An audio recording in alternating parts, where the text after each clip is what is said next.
Mi esposa empujó los papeles del divorcio sobre la mesa, me miró a los ojos delante de nuestros hijos y gritó que nunca me había amado, que siempre fui un fracasado, que le daba vergüenza pronunciar mi apellido. Yo tomé el bolígrafo, firmé cada página sin decir una sola palabra y salí por la puerta. Ella sonrió. Creyó que había ganado. Al día siguiente intentó acceder a la cuenta bancaria conjunta desde el móvil. El saldo era de 0 euros. Y lo que descubrió a continuación la dejó completamente sin palabras. Antes de continuar, suscríbete al canal, activa la campanita porque todos los días tenemos nuevas historias, deja tu like y cuéntanos en los comentarios desde qué ciudad nos estás viendo. Mi nombre es Aurelio Montesinos Ferrer, tengo 53 años. Soy auditor fiscal senior en la delegación de la Agencia Tributaria de Valencia, un puesto que construí durante 28 años de trabajo metódico, de revisiones nocturnas de expedientes, de aprender a leer los números de una forma en que la mayoría de las personas jamás aprenderá. Los números no mienten, las personas sí. Tardé demasiado en aplicar al segundo lo que sabía tan bien del primero. Llevo casado 24 años con Verónica Salas Andrade. Nos conocimos en el invierno de 1998, en una cena de Nochebuena en casa de unos amigos comunes. Ella tenía 26 años y una forma de reírse que llenaba cualquier habitación sin esfuerzo. Yo tenía 29, un contrato temporal en la agencia tributaria y poco más que ambición y disciplina. No era lo que se llama un partido brillante, pero ella me dijo aquella noche que los hombres serios le daban más confianza que los hombres interesantes, y yo decidí creerle. Ahora entiendo que hay frases que una persona dice una sola vez en la vida y que el otro arrastra durante décadas sin saber que en algún momento dejarán de ser ciertas. Nos casamos en junio de 1999, en una ceremonia pequeña en Valencia, con las familias justas, y una cena en un restaurante del barrio del Carmen que costó lo que entonces yo ganaba en casi 2 meses. No me arrepentí ni un segundo de ese gasto. Verónica era la clase de mujer que llegaba a casa con el libro que tú habías mencionado de pasada 3 semanas antes. La clase de mujer que recordaba el nombre del médico de tu padre y preguntaba por él sin que nadie se lo pidiera.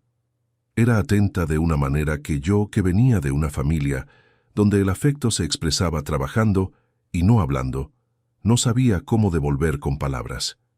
Lo intenté de la única forma que conocía, siendo responsable, siendo constante, construyendo algo que durara, pagando las facturas, firmando los contratos, guardando cada documento en su sitio. Alejandro nació en octubre de 1999, 4 meses después de la boda. Fue prematuro, llegó con susto y con una semana de incubadora que a Verónica y a mí nos envejeció 10 años en 7 días. Cuando por fin lo trajimos a casa, los dos lloramos sin que ninguno se lo dijera al otro. Era un llanto de alivio que también era de miedo, porque de repente entendíamos que había una persona en el mundo cuyo bienestar dependía por completo de nosotros. Y eso pesa de una forma que no se puede explicar hasta que no lo vives. Recuerdo que aquella primera noche en casa lo miraba dormir en la cuna y pensaba que haría cualquier cosa necesaria para que ese niño no conociera la inestabilidad con la que yo crecí. Cualquier cosa. Inés llegó 7 años después, en el verano de 2006. Un embarazo tranquilo, un parto sin complicaciones, una niña que desde el primer día pareció observar el mundo con una calma que ninguno de los dos le habíamos enseñado. Recuerdo que Verónica me dijo aquella tarde en la clínica que Inés había sacado mi forma de estar en silencio sin que pareciera ausencia.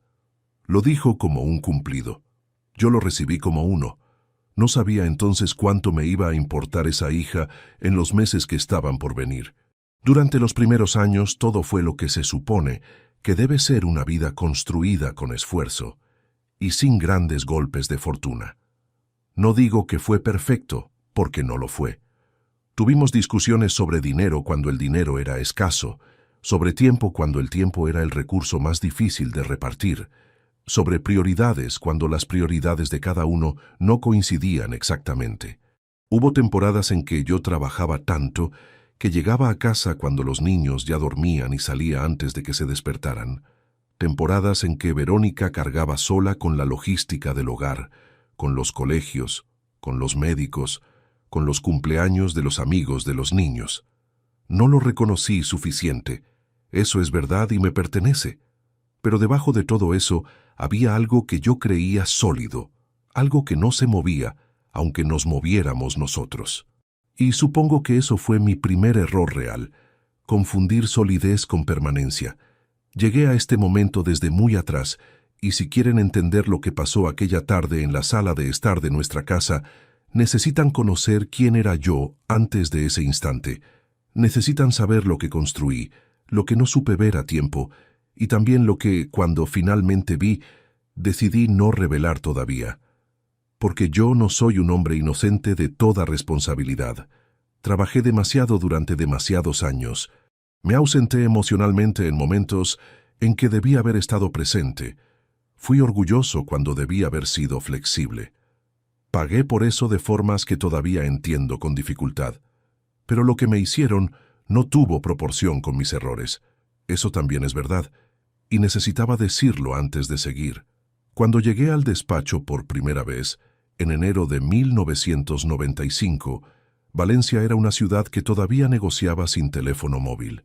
Los expedientes llegaban en papel, se archivaban en papel y se consultaban en papel. Para comunicarte con alguien fuera de la oficina, llamabas desde el teléfono fijo de la mesa o desde una cabina si estabas en la calle. El primer ordenador personal de mi planta llegó en el 96. Un equipo grande y ruidoso que ocupaba media mesa y que todo el mundo miraba con una mezcla de curiosidad y desconfianza. Yo me quedé 2 horas extra ese primer día aprendiendo a usarlo, porque entendí desde el principio que quien supiese manejar esa herramienta tendría ventaja sobre quien no quisiera aprender. Ese fue siempre mi modo de funcionar. No el más brillante, no el más carismático, pero sí el más constante, el que llegaba antes, el que se quedaba más tarde, el que revisaba los números una vez más, cuando todos los demás ya habían cerrado el expediente.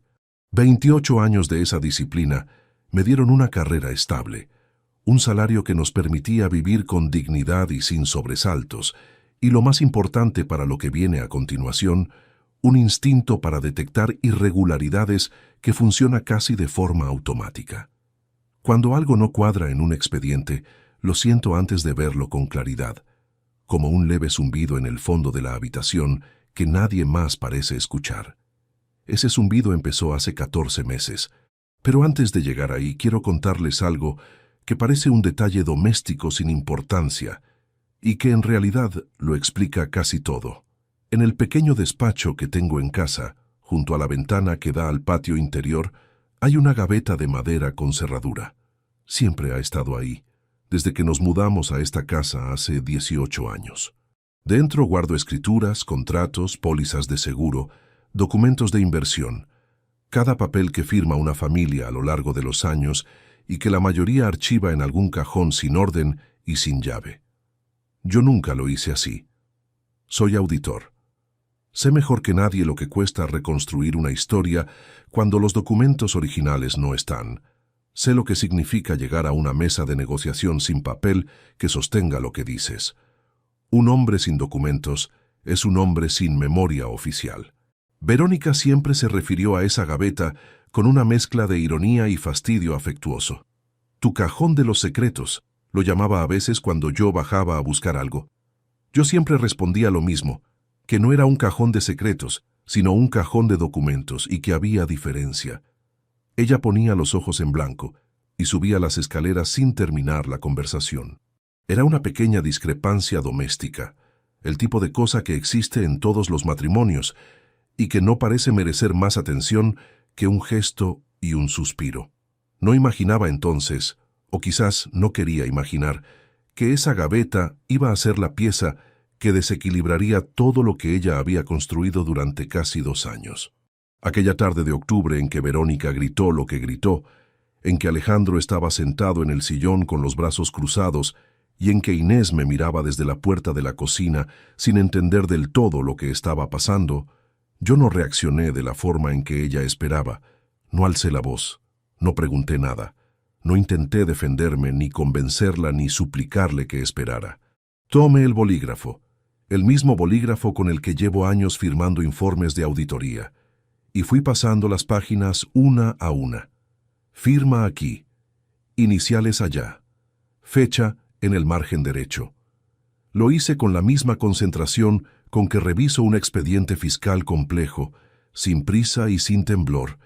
Cuando terminé, dejé el bolígrafo sobre la mesa, recogí mi copia de los papeles, la doblé con cuidado y me levanté. Verónica me estaba mirando con una expresión que mezcló la satisfacción con algo que no supo del todo disimular, algo parecido a la sorpresa. Creo que había construido todo ese escenario esperando que yo suplicara, que me derrumbara, que le diera la razón delante de los hijos para poder usar eso también después. No obtuve ninguna de esas dos cosas. Salí de la sala, recogí el abrigo del perchero del recibidor y cerré la puerta principal con cuidado, sin portazo, sin pausa dramática en el umbral, solo la puerta cerrándose en su sitio. Pero para entender por qué ese momento fue posible, necesitan conocer lo que ocurrió antes. Necesitan saber cómo llegué a firmar esos papeles sin que me temblara la mano. ¿Qué encontré? ¿Cuándo lo encontré? ¿Qué hice con ello y por qué decidí no decir nada hasta que llegara el momento exacto? No fue rabia lo que me sostuvo durante esos meses. Fue algo más frío y más firme que la rabia. Fue la certeza de que los números, al final, siempre cuentan la historia completa. Y yo llevo 28 años aprendiendo a leerlos. El olor del café recién hecho era lo primero que Aurelio percibía cada mañana antes de abrir los ojos. Durante más de 20 años, Verónica se levantaba 15 minutos antes que él. Bajaba a la cocina y cuando sonaba el despertador a las 7:15, la cafetera ya estaba encendida y el vapor subía por las escaleras con esa constancia silenciosa que él asoció durante mucho tiempo con la idea de hogar. No era un gesto espectacular, era exactamente el tipo de cosa que no se valora hasta que desaparece, y que cuando desaparece deja un hueco desproporcionado a su tamaño. Quiero contarles cómo fue todo antes de que comenzara a romperse, porque si no entienden lo que había, no van a entender lo que se perdió. Y si no entienden lo que se perdió, no van a poder medir lo que vino después con la dimensión exacta que merece. Mi historia con Valencia empieza en enero de 1995. Tenía 24 años, un título de economía obtenido con becas y empleos de fin de semana y un contrato temporal de 6 meses en la delegación de la agencia tributaria. Llegué en tren desde Albacete con 2 maletas y la dirección de una pensión apuntada en un papel doblado en el bolsillo del abrigo. No tenía móvil, porque casi nadie lo tenía entonces. Llamé a mis padres desde una cabina de la calle Colón para decirles que había llegado bien. Mi padre me respondió que trabajara duro y no diera problemas. Esa fue toda la despedida. Los primeros años en Valencia fueron exactamente lo que se espera de un hombre joven sin red de seguridad en una ciudad grande. Trabajo, ahorro, alguna cerveza los viernes con los compañeros de la oficina y el resto del tiempo estudiando para consolidar el puesto. No era una vida brillante, pero era sólida, y la solidez era lo que yo más valoraba porque había crecido sin ella. Mi padre trabajó en la construcción hasta que la espalda no le dio más. Mi madre cosió prendas en casa durante años para sumar lo que faltaba a final de mes. Nunca pasamos hambre, pero el dinero siempre fue una conversación de fondo en nuestra casa, presente incluso cuando no se nombraba, como una presión constante en el ambiente que todos aprendíamos a ignorar sin conseguirlo del todo. Cuando empecé a ganar un sueldo estable, lo primero que hice fue abrir una cuenta de ahorro separada. No una cantidad grande, lo que podía, pero separada con un propósito. Eso también es un hábito de auditor, o quizás un hábito de hijo de familia trabajadora, que viene a ser lo mismo. Saber exactamente cuánto tienes, dónde está y para qué sirve. Ramón Cifuentes me lo agradeció años después, cuando formalizamos juntos la primera operación de envergadura. Ramón era entonces un abogado joven que empezaba su despacho, y con quien coincidí en un curso de actualización fiscal en 1997. Nos hicimos amigos de la forma en que se hacen los amigos cuando eres adulto y estás construyendo algo, despacio, con pocas palabras y mucha coherencia. Desde el primer documento relevante que firmé, fue él quien lo revisó antes. No por desconfianza en nadie en particular, sino porque aprendí muy pronto que un papel bien revisado no te cuesta nada y un papel mal revisado puede costarte todo. Esa costumbre que Verónica encontraba excesiva y que Alejandro de adulto calificó alguna vez de manía de viejo desconfiado, resultó ser exactamente lo que necesitaba cuando llegó el momento. Verónica y yo nos conocimos en diciembre de 1998, como ya les conté. Pero lo que no les he dicho todavía es cómo fue el primer año de matrimonio, antes de que Alejandro llegara y lo cambiara todo con su prisa por estar en el mundo. Vivíamos en un piso pequeño de alquiler en el barrio de Ruzafa, con una ventana a un patio interior que no dejaba pasar demasiada luz, pero que Verónica llenó de plantas con una determinación que me pareció admirable.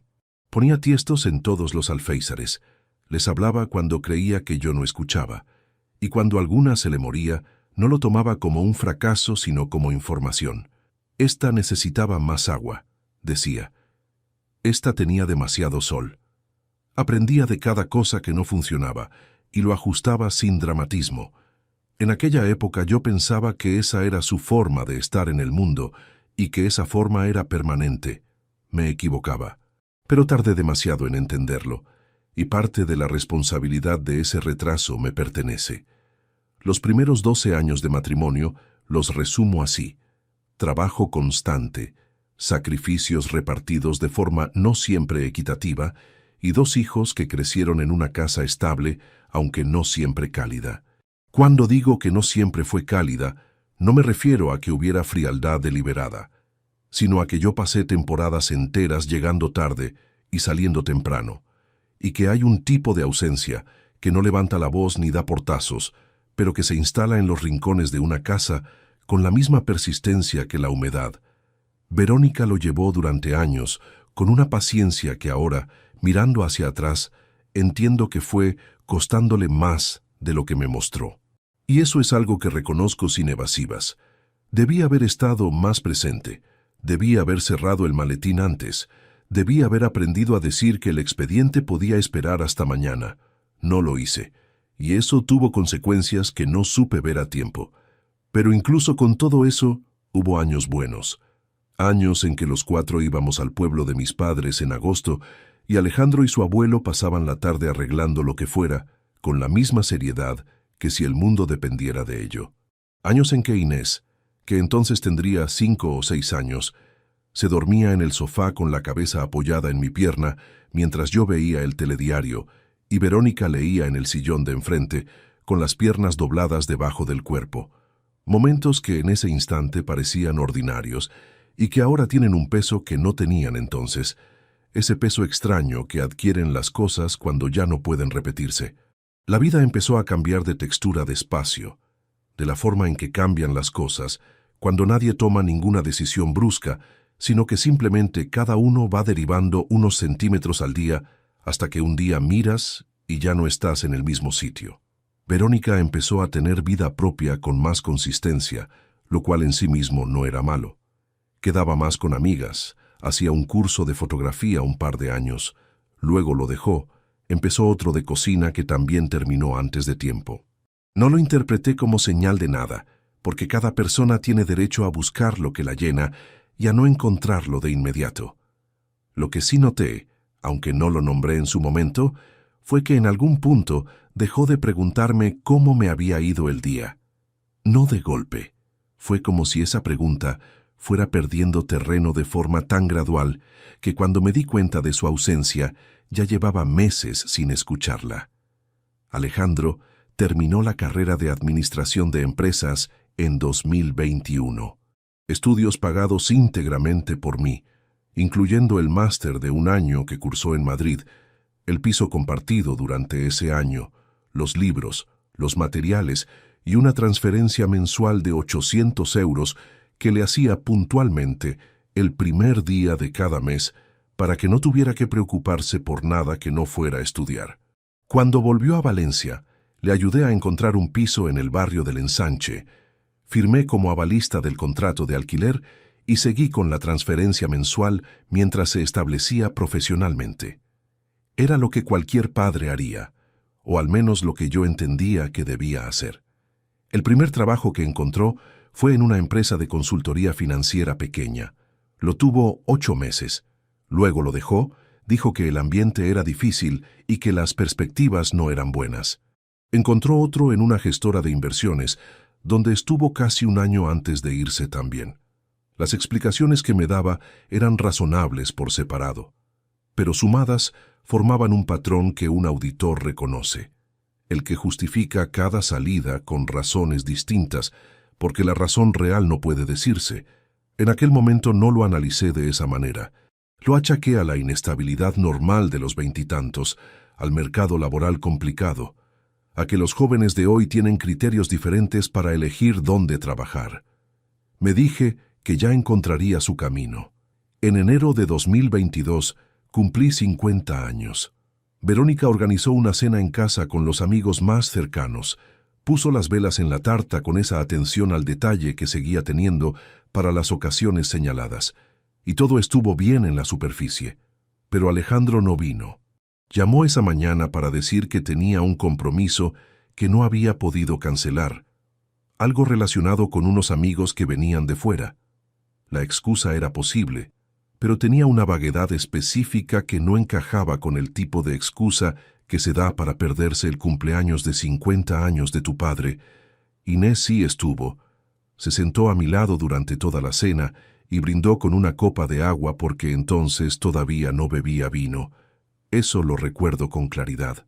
Esa noche, después de que se fueron todos y mientras recogíamos la cocina, le dije a Verónica que me había parecido raro que Alejandro no hubiese venido. Ella me respondió sin levantar la vista de los platos que el chico tenía a su vida y que no podía estar pendiente de todo. La forma en que lo dijo con esa neutralidad casi excesiva, como quien ya ha ensayado la respuesta, fue algo que registré sin procesar. Lo guardé en algún lugar interno sin nombre y seguí fregando los vasos. No fue hasta muchos meses después cuando ese recuerdo regresó con un significado completamente diferente. Porque lo que yo no sabía aquella noche de enero, mientras cerraba el grifo y doblaba el trapo de la cocina sobre el borde del fregadero, era que 4 semanas antes, en diciembre de 2021, Verónica había tenido su primera reunión en un despacho de abogados especializado en derecho de familia en el centro de Valencia, y que Alejandro, mi hijo, al que acababa de pagarle el mes de diciembre de 800 euros puntualmente, el día primero, ya lo sabía. ¿Sabes cuánto vale ahora una casa como esta? Era un martes de septiembre, casi de noche, y Verónica estaba frente a la ventana del salón con una taza de manzanilla entre las manos. No miraba hacia la calle. Miraba el reflejo del interior de la habitación en el cristal, como si la pregunta fuera casual, como si acabara de ocurrírsele en ese momento. Yo estaba sentado en el sofá revisando un informe que tenía que devolver firmado al día siguiente. Y la pregunta me llegó sin previo aviso, insertada entre el silencio y el sonido bajo de la televisión encendida, sin que nadie la estuviera viendo. Le dije que no lo sabía con exactitud, que los precios en el barrio habían subido en los últimos años, pero que no había hecho ningún cálculo reciente. Ella asintió despacio, bebió un sorbo de la taza y no dijo nada más. Cambió el tema 30 segundos después, preguntando si Inés había confirmado que vendría el fin de semana. La conversación siguió por ese lado y yo volví al informe. Pero la pregunta se quedó. No de forma dramática, no con ninguna alarma interna que me hiciera levantar la vista del papel y estudiarla. Solo se quedó ahí, aparcada en algún lugar de la mente, con la misma discreción con que se archiva un dato que no tiene carpeta todavía. 20 años revisando expedientes me habían enseñado que hay preguntas que no buscan información, porque quien las hace ya tiene una idea de la respuesta. Las hacen para calibrar cuánto sabe el otro, para medir el terreno antes de pisar. En aquel momento no lo analicé así. Me lo digo ahora con honestidad. Lo registré, lo guardé y seguí con mi informe. Porque una pregunta sobre el valor de la casa podía tener 20 explicaciones distintas, y solo una de ellas era la que después resultó ser cierta. Lo que no podía saber entonces era que esa pregunta era la primera de una serie, y que las siguientes irían llegando con la misma aparente naturalidad, espaciadas lo suficiente para no levantar sospechas, pero suficientemente consistentes para formar un patrón que yo, tarde o temprano, iba a reconocer. La segunda llegó 10 días después. Un viernes por la noche, mientras cenábamos, Verónica sirvió el plato, se sentó y a mitad de la cena, sin que nada en la conversación lo justificara, me preguntó si la empresa de consultoría tributaria que había registrado 3 años antes estaba a nombre de los dos o solo al mío. Le respondí que estaba registrada únicamente a mi nombre, que así lo habíamos hecho desde el principio, porque era una extensión de mi actividad profesional y que en su momento Ramón había recomendado esa estructura para simplificar la gestión fiscal. Ella dijo, claro, y continuó cenando. Nada más. Esa noche sí tardé más en dormirme, no porque la pregunta fuera por sí sola alarmante, sino porque era la segunda en menos de 2 semanas, y porque había algo en la forma en que llegaban, con esa estudiada indiferencia de quien pregunta de pasada, que no encajaba con el perfil de alguien que pregunta por curiosidad genuina. Verónica no era una mujer que hiciera preguntas sin motivo. Era organizada, precisa, directa cuando algo le importaba. Si quería saber algo lo preguntaba. Pero no así, no con esa ligereza calculada que dejaba la pregunta flotando en el aire sin exigir respuesta completa. Me levanté a beber agua pasada la medianoche y me quedé unos minutos apoyado en el fregadero de la cocina en silencio. Pensé en los últimos meses, en la distancia que había ido creciendo entre nosotros de forma tan gradual que resultaba difícil señalar cuándo exactamente había empezado, en las noches en que ella se dormía de cara a la pared sin decir buenas noches, en los fines de semana en que cada uno parecía moverse por la casa en órbitas paralelas que nunca se cruzaban. Me dije que estaba leyendo demasiado en preguntas que podían no significar nada. Me dije que quizás Verónica simplemente estaba pensando en el futuro, en la jubilación, en reordenar cuentas. Me dije muchas cosas aquella noche. Volví a la cama y tardé otra hora en cerrar los ojos. La tercera pregunta llegó a finales de septiembre, y esta fue diferente. Estábamos en el coche, volviendo de cenar en casa de unos amigos. Ella iba mirando por la ventanilla del lado del copiloto, con los brazos cruzados, y cuando nos detuvimos en un semáforo en la avenida, me preguntó si el seguro de vida que tenía con la empresa cubría al cónyuge en caso de separación o si la cobertura quedaba suspendida con el cambio de estado civil. El semáforo se puso verde. Arranqué. No respondí de inmediato porque necesité 3 o 4 segundos para procesar exactamente lo que acababa de escuchar. No el contenido de la pregunta en sí, sino la combinación de elementos que contenía. Seguro de vida, cónyuge, separación. 3 conceptos en una sola frase, formulada con la misma neutralidad con que se pregunta si va a llover mañana. Le dije que no lo sabía con precisión, que dependía de las condiciones específicas de la póliza, que tendría que revisarlo. Ella asintió y no volvió a mencionarlo en todo el trayecto de vuelta. Cuando llegamos a casa, cada uno se fue a su lado de la cama y la conversación terminó ahí. Pero yo no dormí nada aquella noche, porque había una diferencia fundamental entre preguntar cuánto vale la casa o si la empresa está a nombre de los dos, y preguntar si el seguro de vida cubre al cónyuge en caso de separación. Las 2 primeras podían tener explicaciones inocentes. La tercera no encajaba en ninguna de ellas. Nadie pregunta por la cobertura del seguro de vida en caso de separación, a menos que la separación sea algo que está considerando activamente, no como posibilidad remota, como escenario concreto con fecha. A partir de esa noche, empecé a prestar atención de verdad, no de la forma intuitiva con que había registrado las 2 preguntas anteriores, de la forma sistemática y fría con que se aborda una auditoría cuando los primeros indicios apuntan a que algo no está en orden. Con método, con distancia, sin revelar nada. Fue entonces cuando empecé a notar otras cosas. El teléfono móvil de Verónica, que siempre había dejado en la mesa del comedor o en el cargador del dormitorio, había pasado a ir con ella a todos los sitios, al baño, a la cocina, incluso al jardín los fines de semana cuando salía a regar las plantas. No lo dejaba a la vista de nadie. No era un cambio brusco ni escandaloso, era una de esas modificaciones de comportamiento que solo nota quien lleva suficiente tiempo con una persona para conocer sus hábitos en detalle. Y empecé a recordar algo que llevaba meses sin analizar. Las visitas de Alejandro. Desde principios de ese año, mi hijo había desarrollado la costumbre de pasar por casa los miércoles por la tarde. No siempre, pero con una regularidad que llamaba la atención si la ponías en perspectiva. Antes de eso, Alejandro venía cuando había una ocasión concreta, una cena familiar, un cumpleaños, algo puntual. Pero esas visitas de entre semana, sin motivo aparente, habían empezado a sucederse con una frecuencia que no encajaba bien con el horario de trabajo que él mismo había mencionado en alguna conversación reciente.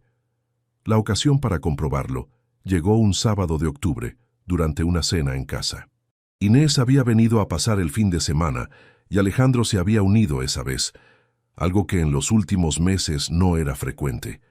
Estábamos en la mesa cuando Inés, con la despreocupación genuina de quien simplemente hace conversación, le preguntó a su hermano si había podido hablar con mamá esta semana, que ella le había enviado un mensaje y no había recibido respuesta. Alejandro respondió que sí, que había pasado el miércoles un momento. Inés le preguntó si no tenía trabajo los miércoles por la tarde, que ella creía que su empresa tenía reuniones de equipo a esa hora. Alejandro cogió el vaso de agua y antes de beber dijo que esa semana las habían cancelado, que el director estaba de viaje. Una explicación perfectamente razonable tomada de forma aislada. El problema era que 3 semanas antes, en otra conversación por teléfono, Alejandro me había mencionado de pasada que en su empresa habían eliminado las reuniones semanales de equipo porque el nuevo responsable prefería la comunicación por correo. 2 versiones incompatibles sobre el mismo detalle, separadas por 3 semanas. El tipo de inconsistencia que en un expediente fiscal señalaría con un círculo rojo. No dije nada en la mesa. Seguí comiendo. Cambié el tema hacia algo relacionado con el trabajo de Inés, que estaba empezando unas prácticas ese mes, y la conversación derivó sin que nadie notara el giro. Alejandro se relajó visiblemente en cuanto el foco se alejó de él, y eso también lo registré. Esa noche, después de que los dos se fueron mientras Verónica recogía la cocina y yo apilaba los platos, estuve a punto de decir algo. Tuve el impulso claro, físico casi, de poner los platos sobre la encimera y preguntarle directamente qué estaba pasando. ¿Por qué las preguntas sobre el patrimonio? ¿Por qué el teléfono siempre encima? ¿Por qué Alejandro visitaba entre semana con una regularidad que no tenía explicación consistente? No lo hice. Me contuve porque soy auditor antes que nada, y un auditor sabe que confrontar sin documentación no es valentía, es imprudencia. Si preguntaba ahora, ella lo negaría todo, ajustaría su comportamiento y yo perdería la única ventaja que tenía, que todavía no sabía que yo había empezado a mirar. En una auditoría, el momento en que el auditado sabe que está siendo revisado es el momento en que las pistas más importantes desaparecen. No iba a cometer ese error. Terminé de apilar los platos. Le dije a Verónica que estaba cansado y subí al dormitorio. Me tumbé en la cama con la luz apagada y estuve largo rato mirando el techo. Al día siguiente, lunes por la mañana, llamé a Ramón desde el coche antes de entrar a la oficina. Le dije que necesitaba verlo esa semana, que era personal y que prefería que fuera fuera de su despacho. Ramón preguntó si estaba bien. Le respondí que de momento sí, pero que quería tener todo bien revisado por si acaso.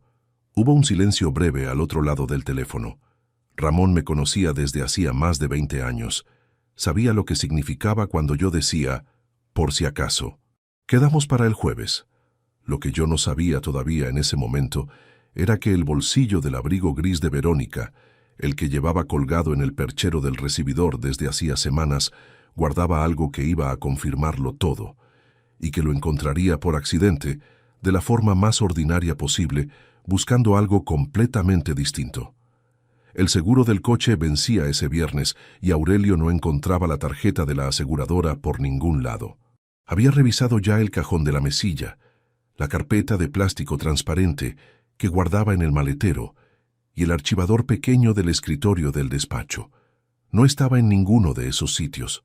Recordaba vagamente haber dejado los documentos del coche en el bolsillo del abrigo gris después de una revisión técnica de hacía unas semanas, pero su abrigo gris estaba en la tintorería desde el lunes.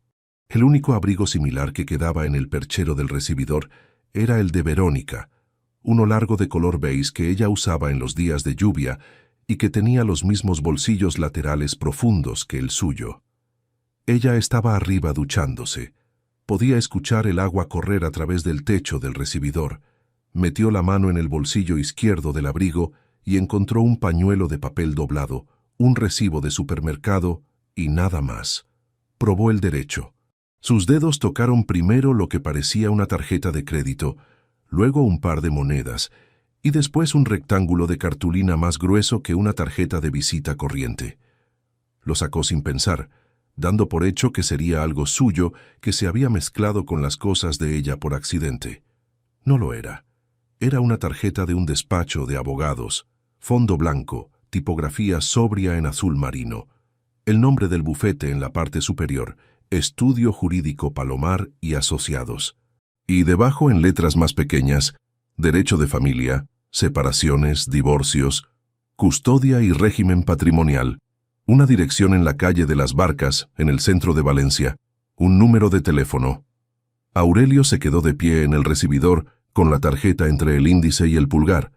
El agua seguía corriendo arriba. Miró la tarjeta, miró la mesa del comedor, visible desde donde estaba, con el mantel que Verónica había puesto esa mañana y los 2 vasos de zumo que habían dejado sin recoger después del desayuno. Miró el frutero de la cocina, que tenía 2 naranjas y un plátano maduro. Escuchó la televisión encendida en el dormitorio de arriba, el murmullo de un programa que nadie estaba viendo. Registró todos esos detalles con una nitidez extraña, como si de repente cada objeto de la casa hubiera adquirido un contorno más definido de lo habitual. No pensó nada durante aproximadamente 10 segundos. Luego, despacio, volvió a mirar la tarjeta. Derecho de familia, separaciones, divorcios. Había una fecha escrita a mano en el margen inferior izquierdo con tinta azul, una letra pequeña y ordenada que no reconoció como suya. Diciembre de 2021, 10 meses atrás. La tarjeta no era nueva, no era de ayer ni de la semana pasada. Llevaba 10 meses en algún lugar del abrigo, en algún bolso, en algún cajón al que él no tenía acceso. 10 meses. El agua del piso de arriba dejó de correr. Aurelio escuchó el silencio que siguió al silencio del agua y reaccionó de la única forma posible en ese instante. Devolvió la tarjeta al bolsillo del abrigo exactamente como la había encontrado. Cerró el perchero, salió al recibidor y subió las escaleras con paso normal. Pasó por delante de la puerta del dormitorio, donde Verónica estaba de espaldas, secándose el pelo con la toalla, y entró al baño del pasillo con la excusa de coger un analgésico del botiquín. Cerró la puerta, se apoyó contra el lavabo con las 2 manos sobre la porcelana fría y se quedó mirando su propio reflejo durante un momento. Su cara no mostraba nada especial. Eso lo notó. Ningún temblor visible, ninguna expresión que delatara lo que acababa de ver. Años de reuniones con contribuyentes que intentaban ocultar irregularidades le habían enseñado a controlar la superficie de la cara con independencia de lo que ocurriera debajo. Sacó el analgésico, abrió el grifo, bebió agua directamente del chorro y salió del baño. Esa tarde, mientras Verónica preparaba la cena, Aurelio se sentó en el sillón del salón con el periódico abierto sobre las rodillas y no leyó una sola línea. Tenía la tarjeta archivada mentalmente con todos sus detalles: el nombre del bufete, la dirección, el número de teléfono, la fecha escrita a mano en diciembre del año anterior. Su mente trabajaba de la misma manera que trabajaba frente a un expediente complejo, ordenando la información disponible, identificando lo que faltaba, calculando qué paso dar a continuación sin comprometer la posición. Lo primero que necesitaba era confirmar que la tarjeta no era una casualidad, que Verónica había estado en ese despacho, que la fecha escrita correspondía a una visita real y no a algo recogido por azar en algún otro contexto. Al día siguiente, durante la pausa del almuerzo, salió a la calle desde la oficina y llamó al número del bufete desde su teléfono con el número bloqueado. Respondió una recepcionista con voz profesional y tono amable. Aurelio dijo que llamaba para consultar disponibilidad para una primera cita que le habían recomendado el despacho. La recepcionista preguntó el nombre para hacer la búsqueda en el sistema y verificar si ya había algún expediente abierto o si sería una consulta nueva. Aurelio dijo un nombre inventado. La recepcionista comprobó, confirmó que no había ningún expediente a ese nombre y preguntó en qué área necesitaba asesoramiento. Aurelio dijo que en separaciones. La recepcionista explicó brevemente el procedimiento de primera consulta y mencionó de forma completamente involuntaria que tenían bastante demanda en esa área y que a veces la espera para una primera cita podía ser de 2 o 3 semanas, aunque los clientes que ya estaban en proceso tenían preferencia de agenda. Clientes que ya estaban en proceso. Aurelio agradeció la información, dijo que llamaría para confirmar y colgó. Se quedó de pie en la acera con el teléfono en la mano y el ruido de la calle alrededor. Un autobús pasó cerca. 2 personas lo adelantaron por la izquierda, hablando de algo sin importancia. El sol de octubre caía oblicuo sobre los edificios de enfrente. Verónica no solo había recogido esa tarjeta, había estado en ese despacho y llevaba meses estándolo. Proceso, había dicho la recepcionista. Esa palabra no se usa para describir a alguien que fue una vez a preguntar por curiosidad. Volvió a la oficina, cerró la puerta de su despacho y se sentó frente al ordenador sin encenderlo durante varios minutos. Luego abrió el cajón inferior. Sacó una libreta de notas que reservaba para asuntos personales y escribió 3 líneas. La fecha de la tarjeta, el nombre del bufete y debajo, subrayado, diciembre de 2021, 10 meses antes de ese momento. 10 meses en que Verónica había sabido lo que iba a hacer mientras él seguía creyendo que la distancia entre ellos era solo cansancio acumulado. Esa noche ocurrió algo que estuvo a punto de desbaratar todo antes de que tuviera tiempo de construir nada. Cenaron en silencio relativo, como era habitual últimamente, con la televisión de fondo.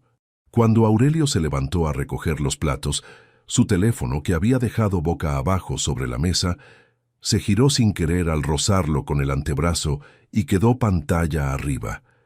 La pantalla estaba desbloqueada porque acababa de consultarlo hacía menos de 1 minuto.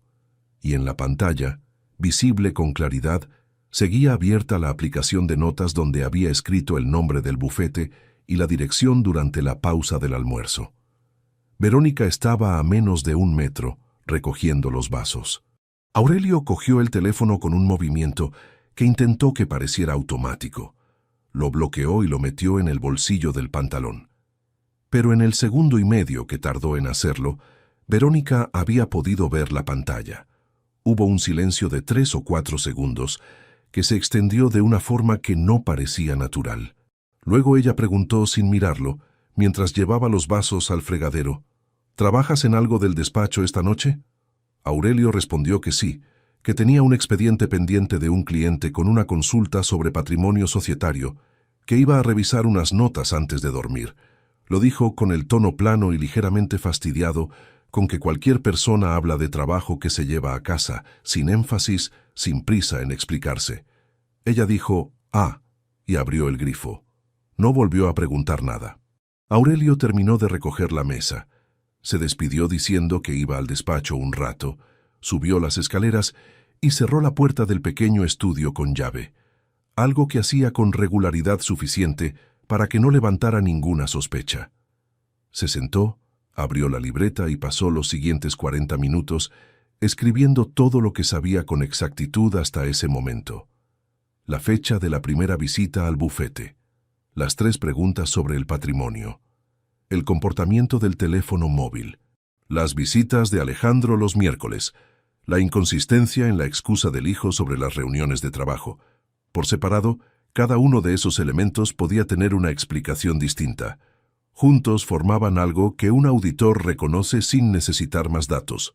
Un patrón, un conjunto de comportamientos coordinados hacia un objetivo que todavía no era del todo visible, pero cuya dirección ya era inequívoca. Decidió esa noche que no confrontaría nada todavía, que necesitaba documentación antes que conversación, que el único error posible en ese momento era precipitarse. Pero había algo que no encajaba del todo y que le impedía cerrar la libreta y apagar la luz. Si Verónica llevaba 10 meses en proceso con un abogado de familia, debía haber movimientos económicos asociados, honorarios de abogado, transferencias, gastos que no aparecían en los patrones habituales de las cuentas conjuntas. Un proceso legal de esa duración y esa complejidad no se sostiene sin dejar rastro en los números. Y los números eran exactamente el terreno en que Aurelio Montesinos Ferrer llevaba 28 años sin que nadie le ganara. Quedaba pendiente revisar los extractos de los últimos 24 meses con el nivel de detalle que la situación exigía. Y había algo más, algo que había estado rondando desde que escribió el nombre del bufete en la libreta y que todavía no había terminado de formularse con claridad. Si Alejandro sabía, si las visitas del miércoles no eran casuales, si su hijo llevaba meses siendo parte de un plan construido sobre el dinero que Aurelio transfería puntualmente cada 1 de mes, entonces lo que estaba por descubrir era bastante peor de lo que la tarjeta de un despacho de abogados podía sugerir por sí sola. Cerró la libreta, apagó el flexo y se quedó un momento en la oscuridad del despacho. Mañana revisaría los extractos. Pero esa noche, antes de dormirse, tenía que encontrar la manera de mirar a Verónica con la misma cara de siempre. Los extractos bancarios de los últimos 22 meses ocupaban 12 páginas impresas que Aurelio había pedido en la sucursal un martes por la mañana, con la excusa de necesitar documentación completa para una declaración de patrimonio. La empleada los imprimió sin hacer preguntas. Eran las 11:15, cuando se sentó en el despacho de la oficina con la puerta cerrada, el teléfono en silencio y las 12 páginas ordenadas cronológicamente sobre la mesa. Empezó por el principio. No por los últimos meses, donde era más probable encontrar movimientos recientes, sino por el inicio, porque un auditor sabe que los patrones se ven mejor cuando los lees en la dirección en que se construyeron. Cogió un lápiz, no un bolígrafo, y fue marcando con una línea fina cada apunte que no correspondía a los gastos habituales del hogar. Supermercado, suministros, seguro del coche, recibos del piso, la transferencia mensual a Alejandro, alguna compra puntual con tarjeta. Todo eso lo conocía, todo eso tenía nombre y origen. Lo que no tenía nombre era una serie de reintegros en efectivo que aparecían con una regularidad que no había notado antes, porque vistos de forma aislada no superaban los 300 euros.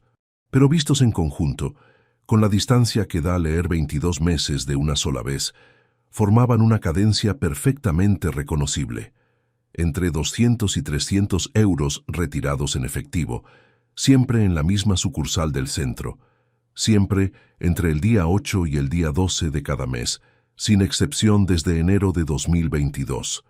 22 meses, 21 reintegros. Un total aproximado de 5.800 euros en efectivo que habían salido de la cuenta conjunta de forma discreta, en cantidades lo suficientemente pequeñas para no llamar la atención de manera inmediata, pero lo suficientemente regulares para constituir un pago periódico. Honorarios de abogado. No había otra explicación que encajara con esa cadencia. No era ahorro personal, porque Verónica tenía su propia cuenta desde hacía años para sus gastos personales. No era ningún gasto doméstico, porque todos esos gastos aparecían reflejados en otros conceptos. Era un pago mensual en efectivo para que no quedara trazabilidad directa, diseñado por alguien que sabía que las cuentas conjuntas podían revisarse en un proceso de divorcio y que prefería que los honorarios de su abogado no aparecieran con nombre propio en ningún extracto. Aurelio dejó el lápiz sobre la mesa y se recostó en la silla. 5.800 euros. Casi 2 años de pagos. Eso no era una consulta inicial ni una orientación general sobre opciones legales. Eso era un proceso activo, sostenido, planificado con la suficiente anticipación como para haber acumulado casi 24 meses de trabajo jurídico antes de presentar los papeles. Guardó los extractos en una carpeta de color gris que rotulé con el código numérico que usaba para los expedientes de trabajo, indistinguible de cualquier otro archivador de su mesa. Si alguien abría ese cajón, vería documentación fiscal rutinaria. No era un sistema elaborado de ocultación, era simplemente el orden habitual de un despacho que llevaba años funcionando igual. La siguiente pieza llegó esa misma tarde, y no en la forma en que la había buscado. Llevaba semanas revisando mentalmente si había algo en casa que pudiera contener más información. No podía registrar el teléfono de Verónica sin riesgo de ser descubierto. No podía acceder a su correo electrónico sin dejar rastro. Pero había un hábito de Verónica que conocía bien.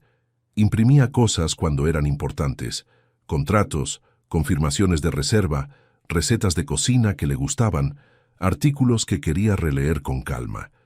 Tenía una pequeña impresora en el dormitorio y la usaba con una frecuencia que a Aurelio siempre le había parecido anticuada en alguien de su generación. Él almacenaba todo en digital. Ella imprimía y guardaba. La pregunta era dónde guardaba lo que no quería que nadie encontrara con facilidad. Esa tarde, mientras Verónica estaba en la cocina preparando la cena, Aurelio entró al salón con el pretexto de coger un libro de la estantería. Era una estantería grande que ocupaba toda la pared del fondo, con libros organizados sin un criterio demasiado estricto, una mezcla de novelas, ensayos, guías de viaje y algunos volúmenes de decoración que llevaban años sin abrirse. Fue pasando los dedos por los lomos despacio, como quien busca un título concreto, hasta que notó algo. Entre 2 novelas de una colección antigua que ninguno de los dos había tocado en años, había un grosor diferente, un lomo que sobresalía apenas unos milímetros más de lo que debería. Sacó el libro con naturalidad, lo abrió y entre las páginas centrales encontró 4 folios doblados en 3 partes, impresos por ambas caras. Los dobló de nuevo sin leerlos, los metió en el bolsillo interior de la chaqueta y devolvió el libro a su sitio. Esa noche esperó a que Verónica se durmiera, bajó al despacho, cerró la puerta con llave y desplegó los folios sobre la mesa bajo la luz del flexo. Eran correos electrónicos impresos, 16 en total ordenados cronológicamente. El primero tenía fecha de febrero de 2022. El último era de hacía 4 meses, junio de 2023. Los remitentes alternaban entre 2 direcciones de correo electrónico. Una era de Verónica, una cuenta que Aurelio no conocía, diferente a la que ella usaba habitualmente. La otra era de Alejandro. Leyó el primero. Alejandro le preguntaba a su madre cuándo pensaba hablar con el abogado sobre la valoración de la empresa de consultoría. Le decía que había estado pensando y que lo más conveniente era esperar a que el valor estuviera bien documentado antes de presentar nada, para que no hubiera margen de maniobra. Leyó el segundo.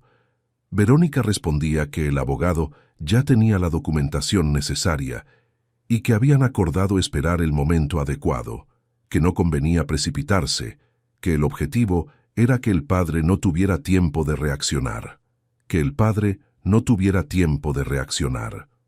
Aurelio leyó esa frase 2 veces. Luego continuó.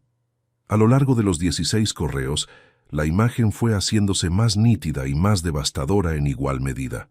Alejandro no era un hijo que había sido informado de los planes de su madre y había aceptado en silencio por lealtad familiar. Era un participante activo, sugería estrategias, preguntaba por plazos, comentaba qué activos convenía mencionar primero en la negociación y cuáles dejar para una segunda fase. En uno de los correos de marzo de 2023, le decía a Verónica que había revisado con un conocido que trabajaba en una gestoría cómo funcionaba la división de patrimonios en casos similares y que creía que tenían una posición sólida. Su hijo llevaba 16 meses construyendo eso junto a su madre. 16 meses en que Aurelio le había transferido puntualmente 800 euros cada primero de mes. 16 meses en que había sido el avalista de su contrato de alquiler, el que pagaba las facturas del piso, el que respondía el teléfono cuando Alejandro llamaba con algún problema. Terminó de leer el último correo, dobló los folios y los guardó en el archivador gris junto a los extractos bancarios. Se quedó sentado en silencio durante un tiempo que no midió.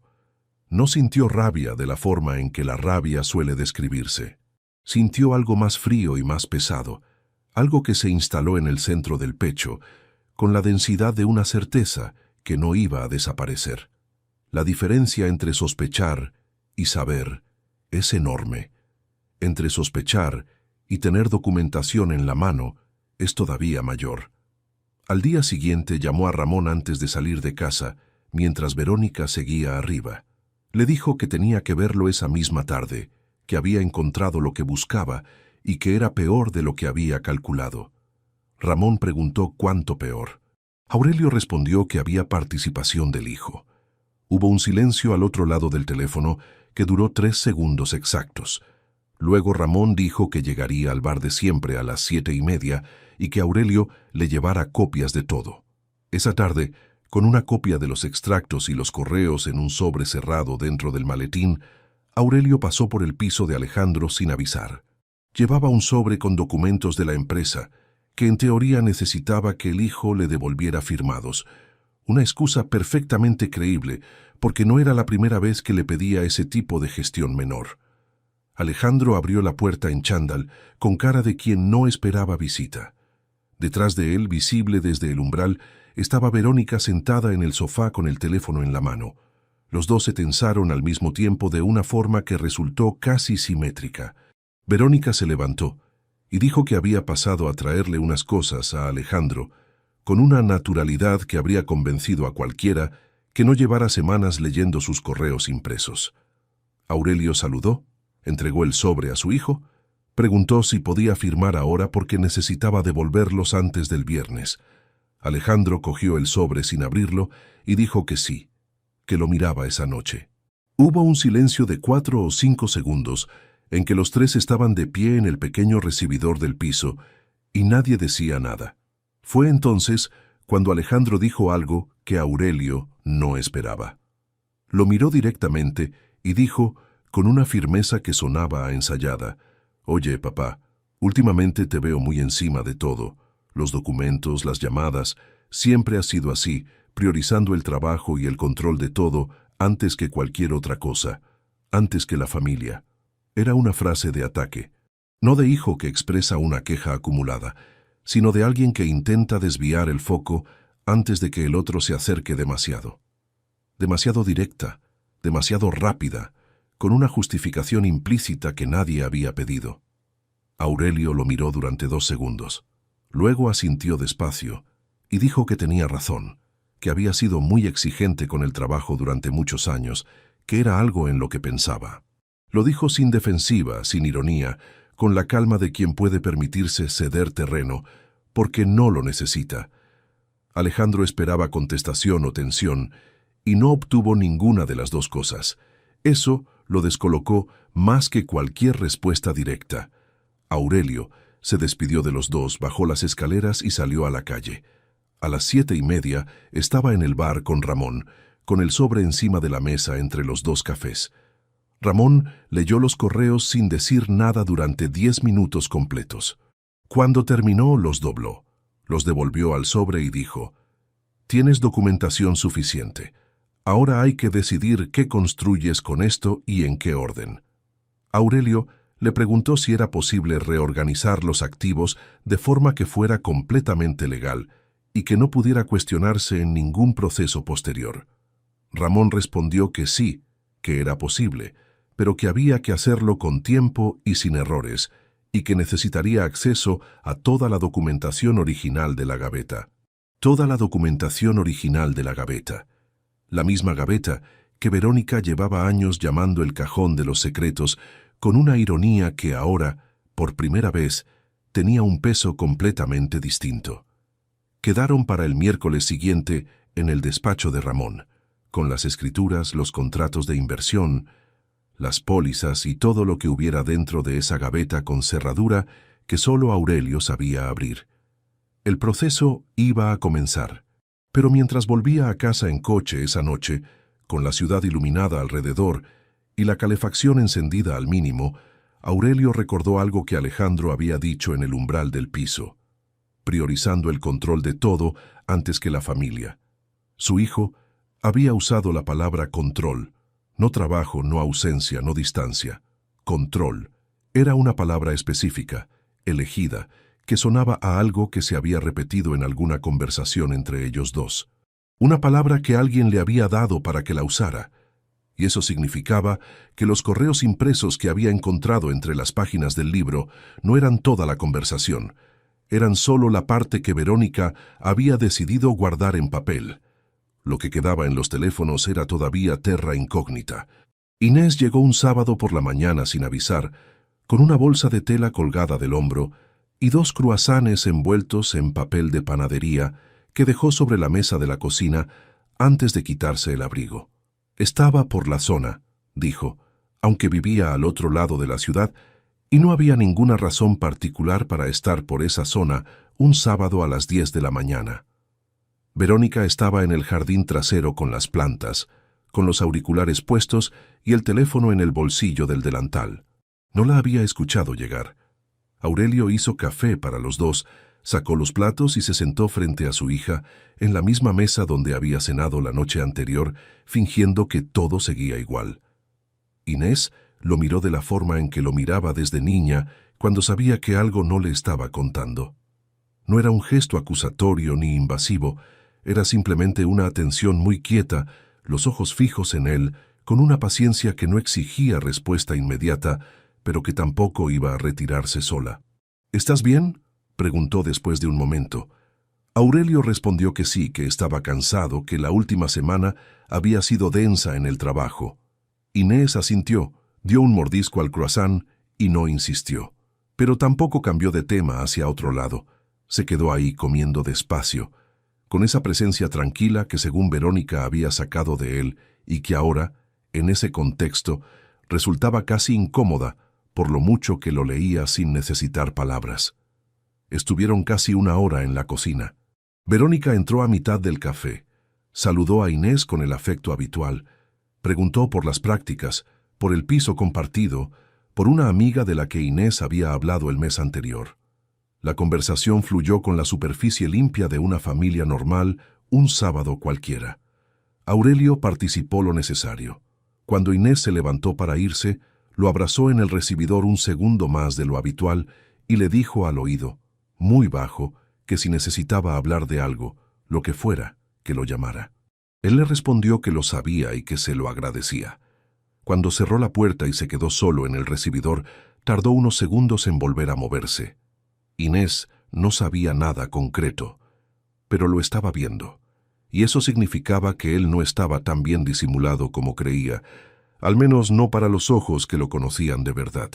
Esa misma tarde, buscando en el armario del pasillo un contrato de suministro que Ramón le había pedido, Aurelio abrió por error una caja de cartón que llevaba años en el estante más alto, una de esas cajas que acumulan cosas sin que nadie decida conscientemente guardarlas ahí.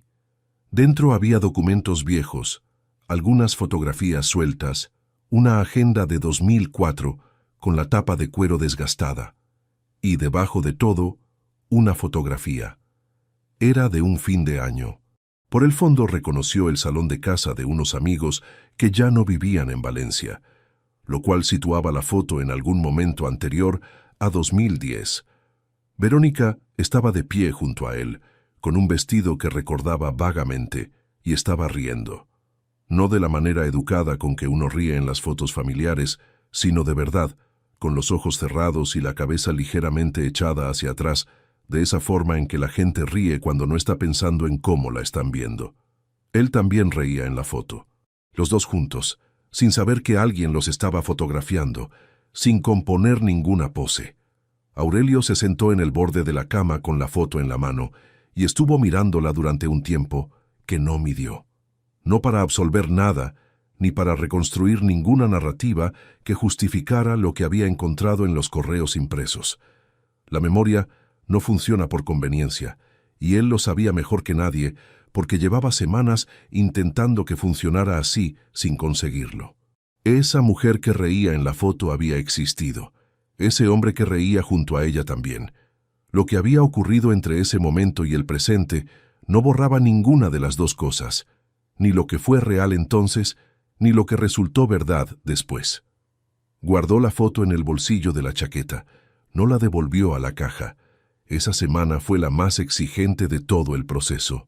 Ramón había trazado un plan en 3 fases para reorganizar el patrimonio dentro del marco legal, sin irregularidades que pudieran cuestionarse posteriormente en ningún procedimiento. La primera fase consistía en documentar con precisión lo que existía: escrituras, contratos de inversión, la estructura de la empresa de consultoría tributaria, las pólizas, todo lo que estaba en la gaveta del despacho. El miércoles, mientras Verónica tenía su clase de pilates, Aurelio abrió la gaveta con la llave pequeña que guardaba en el llavero del coche, sacó cada documento con cuidado y los fotografió uno a uno con el teléfono antes de meterlos en un sobre acolchado. Escrituras de la vivienda, contrato de constitución de la empresa de consultoría, los 3 fondos de inversión con sus respectivos contratos, la póliza del seguro de vida con los beneficiarios actualizados, el certificado de un depósito a plazo fijo que venía renovándose desde 2015. Cada papel tenía su copia digital antes de salir de esa habitación. Llevó el sobre a Ramón esa misma tarde. Su amigo lo abrió sobre la mesa del despacho. Revisó cada documento con la meticulosidad de alguien que ha pasado 30 años haciendo exactamente eso. Y cuando terminó, dijo que la estructura era más sólida de lo que había esperado y que había margen para hacer lo que necesitaban sin dejar flancos abiertos. La segunda fase era la que requería más tiempo y más precisión: transferir la titularidad de la empresa de consultoría a una estructura jurídica nueva, una sociedad limitada unipersonal que Ramón constituiría con los documentos en la mano y que situaría los activos de la empresa fuera del patrimonio conyugal de forma legalmente irreprochable. No era una maniobra de ocultación. Era una reorganización societaria completamente válida, el tipo de operación que cualquier asesor fiscal recomendaría a un autónomo con activos de ese volumen para proteger el negocio de contingencias personales. Lo que la hacía relevante en ese contexto era el momento en que se ejecutaba y la anticipación con que estaba siendo preparada. Ramón le explicó que necesitaría entre 6 y 8 semanas para completar el proceso con todas las garantías. Aurelio le dijo que tenía el tiempo que necesitara, siempre que estuviera concluido antes de que Verónica presentara los papeles formalmente. Ramón respondió que calcularía bien los plazos y que Aurelio no debía cambiar nada de su comportamiento habitual en casa mientras tanto. Eso era exactamente lo más difícil. Mantener la rutina cuando ya sabías lo que sabías exigía un tipo de esfuerzo que no se parece a ningún otro. No era el esfuerzo físico ni el intelectual. Era el de sentarse a cenar frente a alguien, mirarla a los ojos cuando hacía una pregunta, responder con naturalidad y que ninguna de esas cosas delatara lo que llevabas dentro desde hacía semanas. Era el de despertarte cada mañana y volver a ponerte la misma cara. Hubo una noche hacia la 3ª semana de ese proceso en que Aurelio se levantó pasada la 1 de la madrugada y se quedó sentado en la oscuridad del despacho sin encender la luz. No por ningún motivo concreto, simplemente porque no podía seguir tumbado en la cama a 50 centímetros de Verónica sin que algo en su pecho empezara a apretarse de una manera que no sabía cómo manejar de otra forma. Estuvo ahí sentado durante casi 1 hora.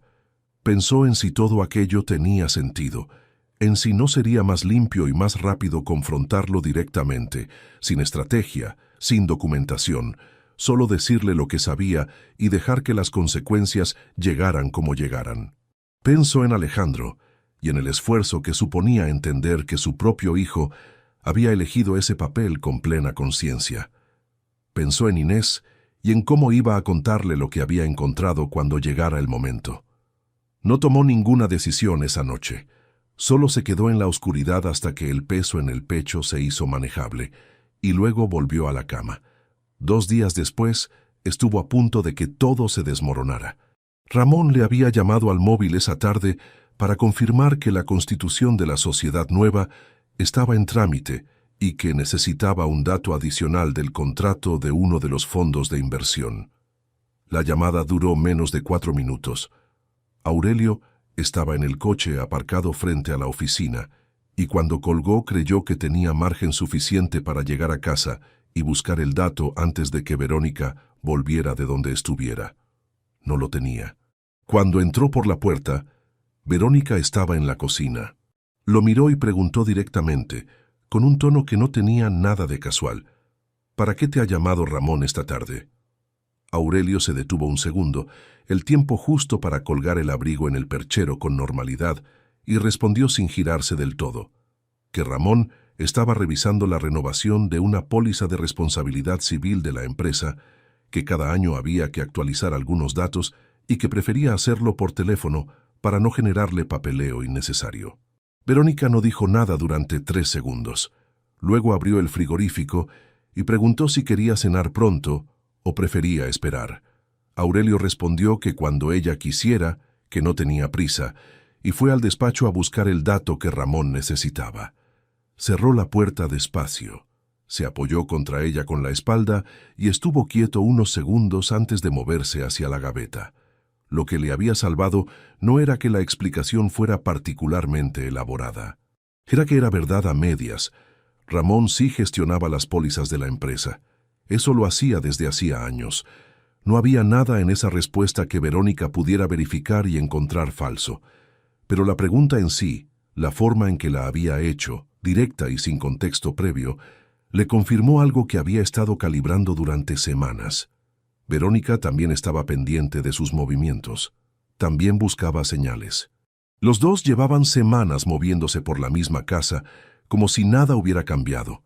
Y los dos sabían, en distintos grados, que algo había cambiado por completo. La diferencia era que uno de los dos tenía documentación y el otro no lo sabía todavía. La semana siguiente, Inés llamó un martes por la noche. Preguntó cómo estaba. Aurelio respondió que bien, que el trabajo había estado intenso. Hubo una pausa y luego Inés dijo algo que él no esperaba, que había notado que Alejandro llevaba meses muy raro, que cada vez que ella le preguntaba por los planes de los padres o por algo relacionado con la familia, él cambiaba de tema de una forma que no le parecía normal. Le preguntó a Aurelio si había algo que él supiera y que ella no. Aurelio le respondió que cuando tuviera algo que contarle, lo haría, que confiara en él, que todavía no era el momento. Inés estuvo callada unos segundos. Luego dijo que de acuerdo, que confiaba en él, y que si necesitaba algo, lo que fuera, que contara con ella. Aurelio colgó el teléfono y se quedó mirando la pantalla apagada durante un momento. La cuarta de las semillas que había plantado sin querer, esa frase dicha a Inés en voz baja una tarde, que ella había notado su silencio. Cuando todo esto termine, lo entenderás, estaba empezando a germinar antes de que él lo hubiera planeado. Y mientras tanto, en el despacho de Ramón, la sociedad limitada unipersonal estaba a 2 semanas de su constitución definitiva. Los fondos de inversión estaban en proceso de ser redirigidos a esa nueva estructura. La vivienda, según el plan, sería la última pieza en moverse, integrada como activo del capital social de la empresa en una operación que Ramón había revisado 3 veces para asegurarse de que no hubiera ningún ángulo cuestionable. Faltaban 6 semanas para que Verónica empujara los papeles del divorcio sobre la mesa de la sala. Aurelio no lo sabía con esa precisión todavía, pero Ramón le había dicho en su última reunión que acelerara los plazos en lo que pudiera, que en los procesos de divorcio preparados con esa anticipación, la otra parte solía moverse en cuanto sentía que el terreno estaba listo. Y el terreno, desde el punto de vista del abogado de Verónica, debía de parecer perfectamente listo. Lo que el abogado de Verónica no sabía era que el terreno que ella creía haber preparado durante casi 2 años había estado cambiando de forma silenciosa bajo sus pies durante los últimos 2 meses, y que el hombre que lo había cambiado guardaba todavía en el bolsillo de la chaqueta una fotografía de un fin de año antiguo donde los dos reían sin saber que los estaban mirando. Ramón habló despacio, con la precisión de quien ha verificado cada dato antes de abrir la boca. Está todo hecho. La sociedad limitada está constituida, los fondos redirigidos, y la vivienda quedó integrada como activo del capital social hace 4 días. Cualquier búsqueda patrimonial que hagan ahora va a encontrar exactamente lo que tú ya sabes que van a encontrar. Aurelio estaba de pie junto a la ventana del despacho de Ramón, con la taza de café sin tocar sobre la repisa. Afuera llovía con esa persistencia gris de los primeros días de octubre en Valencia, la lluvia fina que no moja de golpe, sino que se va acumulando sin que te des cuenta hasta que ya estás completamente empapado. ¿Hay algún flanco que pueda cuestionarse?, preguntó. Ramón negó con la cabeza.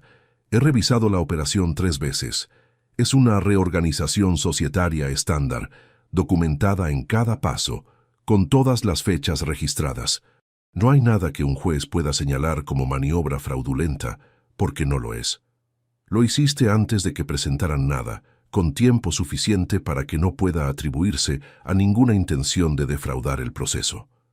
Si lo hubieran hecho ellos bien, habrían presentado los papeles hace meses. Esa es su equivocación. Aurelio asintió despacio, cogió la taza, bebió un sorbo y la dejó de nuevo sobre la repisa. Entonces esperamos. Esperamos, confirmó Ramón. No tuvieron que esperar demasiado. 4 días después, un viernes por la noche, Verónica llegó a casa con una energía diferente. No era una alegría visible ni nada que se pudiera nombrar con facilidad.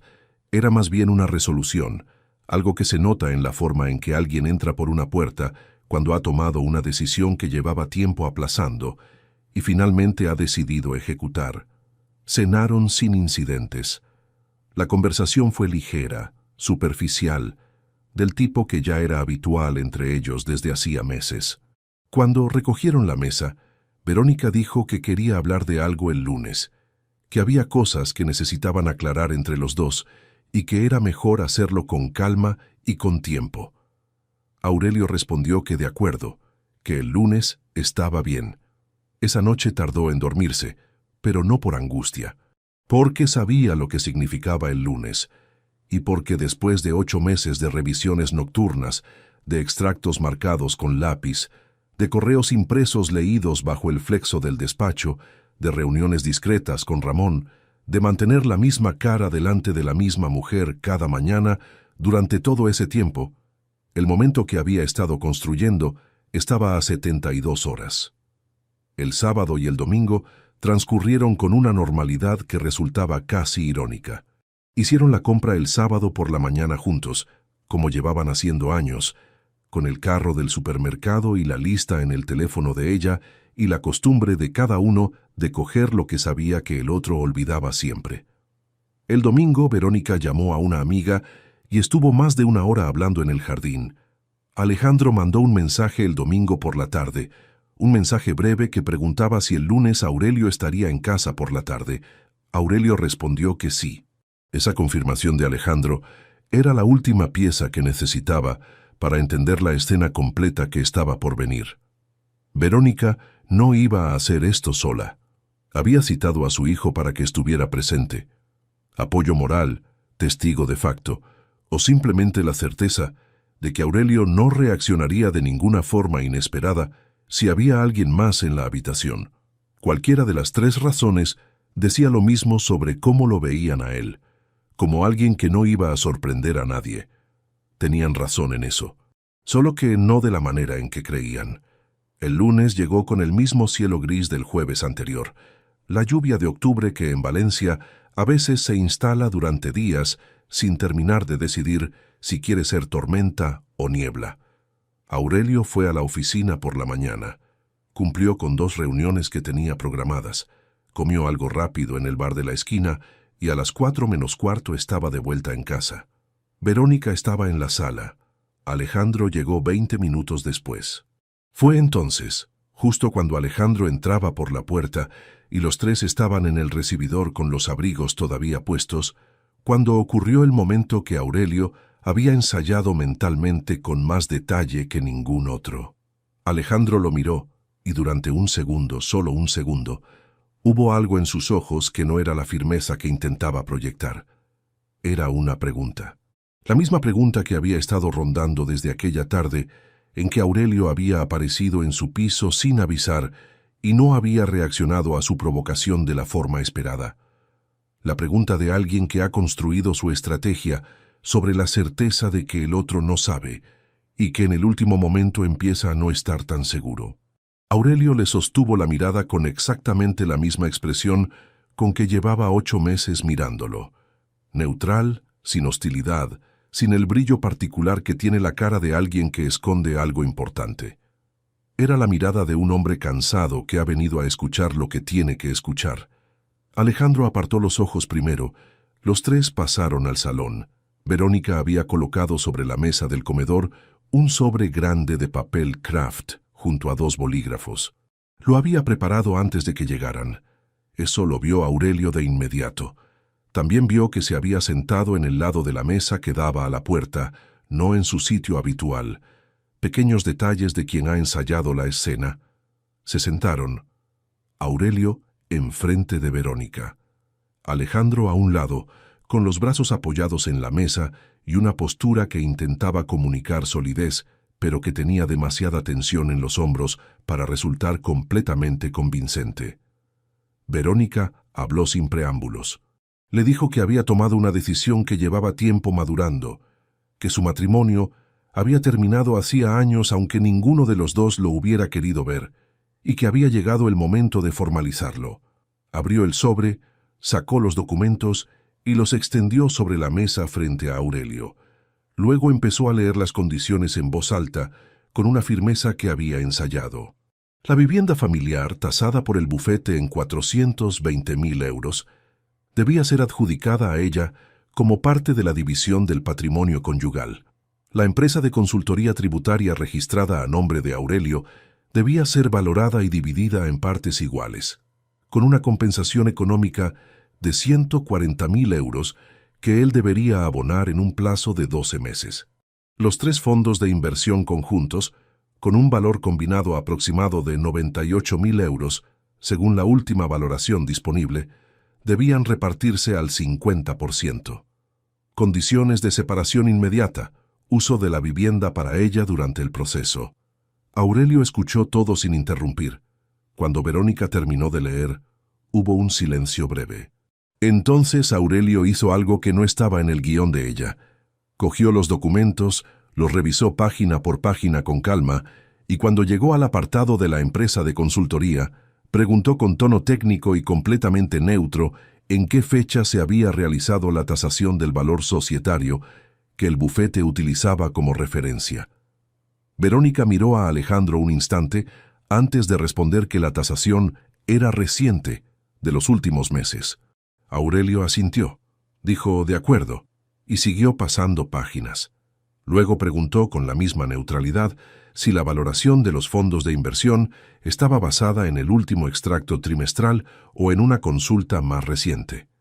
El abogado de Verónica, que según ella había revisado todo, no estaba presente en esa reunión. Esa era su segunda equivocación. Había confiado tanto en que Aurelio no opondría resistencia que había considerado innecesario tener asesoramiento legal en la sala. Las 2 preguntas técnicas que acababa de hacerles eran perfectamente inocentes en apariencia, pero el abogado que no estaba en la sala habría entendido de inmediato que alguien que pregunta esas cosas específicas no está firmando desde la ignorancia. Alejandro frunció el ceño levemente. Verónica respondió que los fondos estaban valorados según el último extracto disponible. Aurelio asintió de nuevo. Cogió el bolígrafo, el mismo que usaba desde hacía años para firmar los informes de auditoría, y fue pasando las páginas una a una. Firma en cada apartado, iniciales en los márgenes donde correspondía, fecha en el espacio indicado. Lo hizo sin prisa y sin ningún gesto que delatara otra cosa que no fuera un hombre que acepta lo que le presentan, porque no tiene argumentos para negarlo. Cuando terminó, colocó el bolígrafo sobre la mesa, recogió su copia de los documentos, los dobló con cuidado y se levantó. Fue en ese instante cuando Verónica sonrió. No una sonrisa amplia ni triunfal, sino esa sonrisa contenida de quien ha conseguido exactamente lo que planeaba y se permite reconocerlo en privado. Alejandro relajó los hombros visiblemente. La tensión que había llevado en el cuerpo desde que entró por la puerta se disolvió con la misma rapidez con que había llegado. Aurelio se puso el abrigo. Dijo que se iba a dar un paseo. Lo dijo sin más explicación, con el mismo tono con que uno comunica algo completamente ordinario. No hubo portazo. No hubo pausa calculada en el umbral. No hubo ninguna frase final que pudiera interpretarse de ninguna manera particular. Solo la puerta cerrándose en su sitio con el clic seco del seguro encajando. En la acera, el aire de octubre olía a lluvia reciente y a las hojas húmedas de los árboles de la calle. Aurelio caminó media manzana, se detuvo junto a un portal y sacó el teléfono. Escribió un mensaje a Ramón. Firmado. Mañana como habíamos quedado. La respuesta llegó en menos de un minuto. Entendido. Todo en orden. Aurelio guardó el teléfono, subió el cuello del abrigo y siguió caminando. Detrás de él, en la sala de una casa que según los documentos que acababa de firmar, ya no le pertenecía a él sino a ella, Verónica y Alejandro estaban guardando los papeles con la satisfacción de quienes acaban de cerrar una operación que llevaban 2 años preparando. Lo que ninguno de los dos sabía todavía era que los documentos que Aurelio acababa de firmar eran perfectamente válidos, que él los había firmado con plena conciencia de cada línea que contenían, y que la casa que ella había exigido, la empresa que había tasado, los fondos que había reclamado al 50%, ya no existían en la forma en que el abogado de ella los había buscado en sus registros.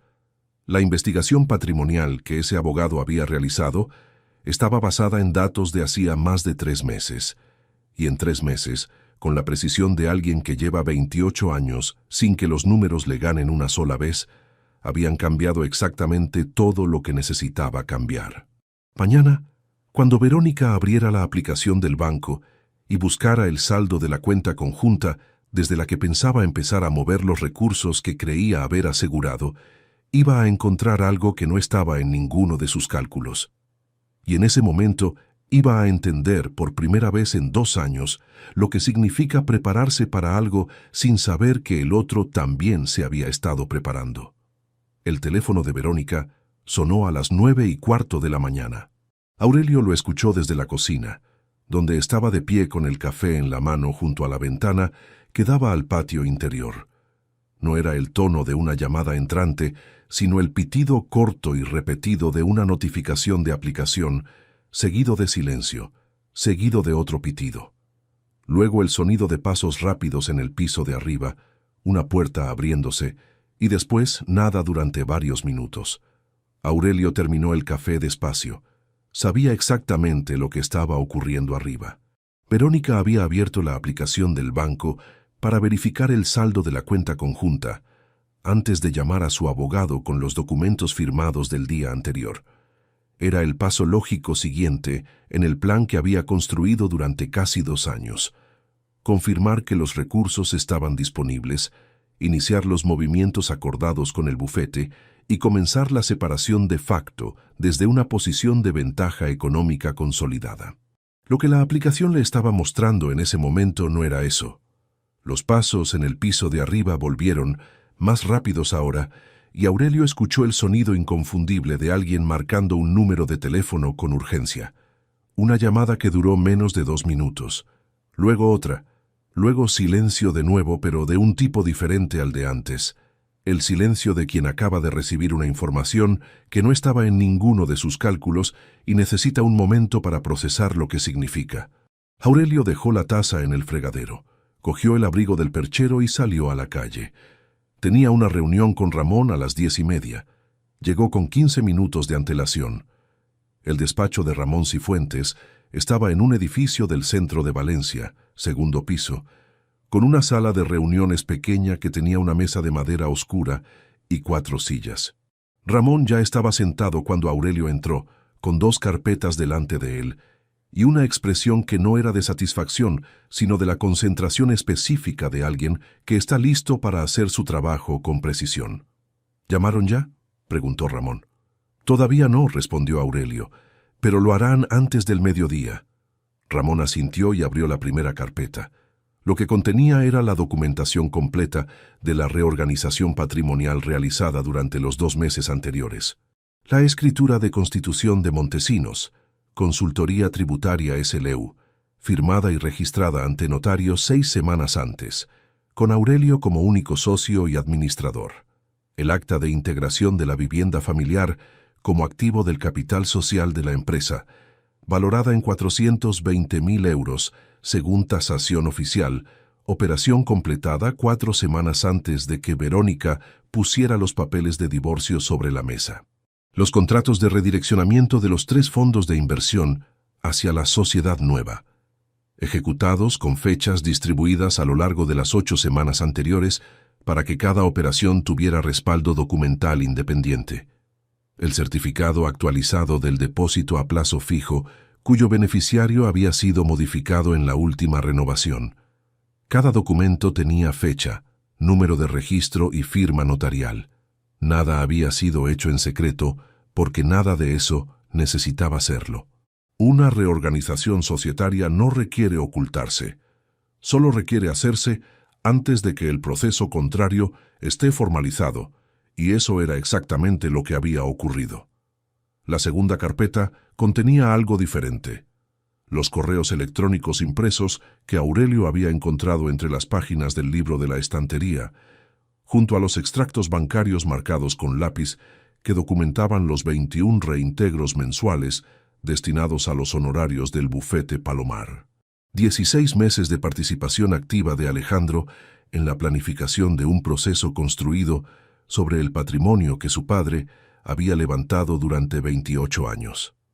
Ramón cerró la segunda carpeta y la apartó a un lado.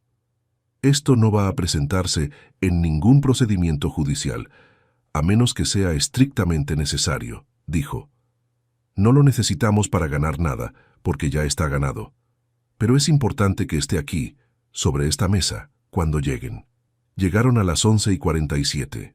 El abogado de Verónica se llamaba Eduardo Palomar, un hombre de unos 55 años, con traje gris y una carpeta bajo el brazo, que entró al despacho de Ramón con la actitud contenida de quien ha tenido que reorganizar su agenda con urgencia y no está cómodo con esa pérdida de control. Verónica entró detrás de él. Se sentó en la silla frente a Ramón sin mirar a Aurelio durante los primeros segundos. Cuando lo miró, él le sostuvo la mirada con la misma neutralidad de siempre. Palomar tomó la palabra primero. Explicó que había detectado irregularidades en la situación patrimonial registrada en la documentación que su cliente había utilizado como base para el acuerdo firmado el día anterior, que los datos no coincidían con la situación actual de los activos, y que consideraba que existían motivos para cuestionar la validez del proceso en función de posibles maniobras de ocultación patrimonial. Ramón escuchó todo sin interrumpir. Cuando Palomar terminó, abrió la primera carpeta y empezó a colocar documentos sobre la mesa uno a uno, con la calma metódica de quien no tiene ninguna prisa porque los números ya están de su lado. La escritura de constitución de la sociedad limitada, con fecha y registro notarial, la integración de la vivienda como activo de capital, con tasación oficial y acta notarial, el redireccionamiento de los fondos, con contratos fechados, el depósito a plazo fijo con beneficiario actualizado en la última renovación ordinaria. Cada una de estas operaciones, dijo Ramón con tono técnico y completamente tranquilo, es una reorganización societaria estándar, documentada en cada paso, ejecutada con antelación suficiente respecto a cualquier procedimiento formal de separación. No hay ninguna irregularidad que señalar porque no la hay. Lo que su cliente reclamó ayer en los documentos firmados son activos que en el momento de la firma ya no formaban parte del patrimonio conyugal. Su cliente firmó con conocimiento de las condiciones presentadas. Los documentos son válidos. Palomar revisó los papeles en silencio durante varios minutos. Fue pasando cada uno, leyendo, comparando fechas.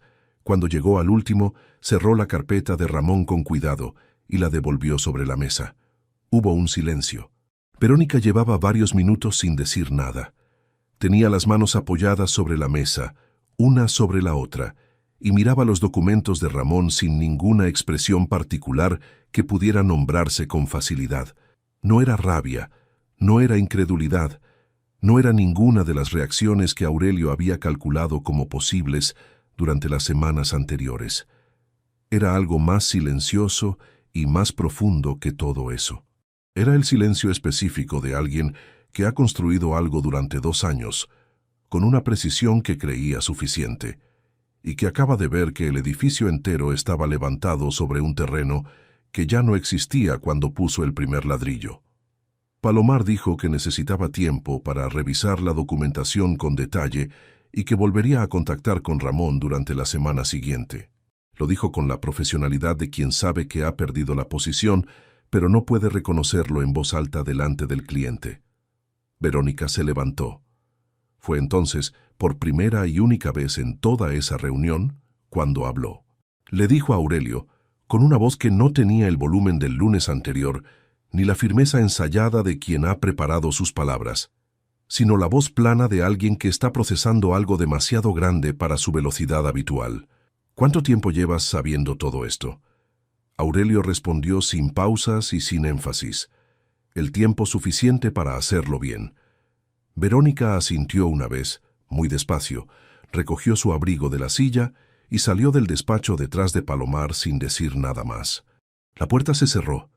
Ramón y Aurelio se quedaron solos en la sala de reuniones, con las 2 carpetas abiertas sobre la mesa y el silencio que dejan las cosas cuando terminan de la forma en que debían terminar. Esa tarde, desde el coche aparcado frente a un bar donde tomó un café solo sin prisa, Aurelio redactó un mensaje para Alejandro. Lo escribió 3 veces antes de enviarlo porque las 2 primeras versiones tenían una palabra de más. La definitiva decía: el piso hay que dejarlo libre en 30 días. La transferencia mensual se ha cancelado desde hoy. No hace falta que respondas. Lo envió. Apagó la pantalla. Guardó el teléfono. Alejandro no respondió ese día. Tampoco al siguiente. 2 días después, Inés llamó a Aurelio a media tarde. Había hablado con su hermano. Sabía lo de los correos. Había llamado a Alejandro para pedirle una explicación, y él le había dado varias razones seguidas, ninguna de las cuales cambiaba el hecho central de lo que había elegido hacer. Inés le dijo a Aurelio que no encontraba las palabras para lo que sentía respecto a su hermano, que necesitaba tiempo para entenderlo, y que si él necesitaba algo, lo que fuera, que contara con ella.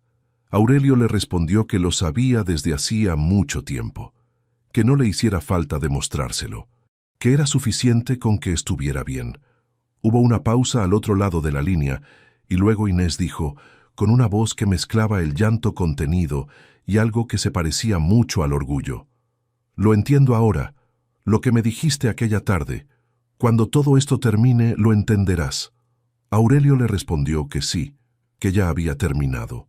Esa noche, de vuelta en el que durante 24 años había sido su hogar y que en pocas semanas dejaría de serlo en términos formales también, Aurelio entró al despacho, encendió el flexo y abrió la gaveta de madera con la llave pequeña del llavero.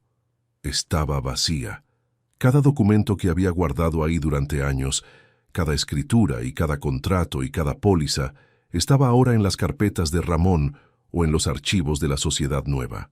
La gaveta que Verónica había llamado durante años el cajón de los secretos no guardaba ningún secreto.